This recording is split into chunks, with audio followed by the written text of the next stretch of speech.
অযুগ্ম অপেক্ষক বলতে কি বুঝি। ঠিক আছে, প্রথমে দেখতে হবে আমরা অযুগ্ম অপেক্ষক বলতে কি বুঝি। তাহলে ধরে নাও এফএক্স একটা অপেক্ষক। এফএক্স অপেক্ষকটাকে অযুগ্ম অপেক্ষক কখন বলা হবে?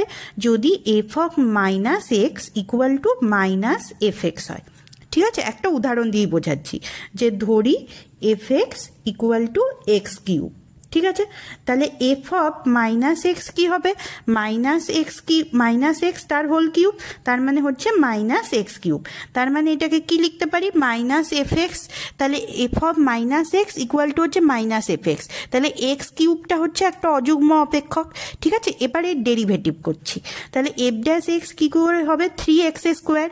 এরপর এইটাকে আমাদের দেখতে হবে এটা অযুগ্ম অপেক্ষক না যুগ্ম অপেক্ষক। তাহলে এফ ড্যাশ মাইনাস এক্স কী হচ্ছে দেখো, 3 অফ মাইনাস এক্স তার হোল স্কোয়ার, মানে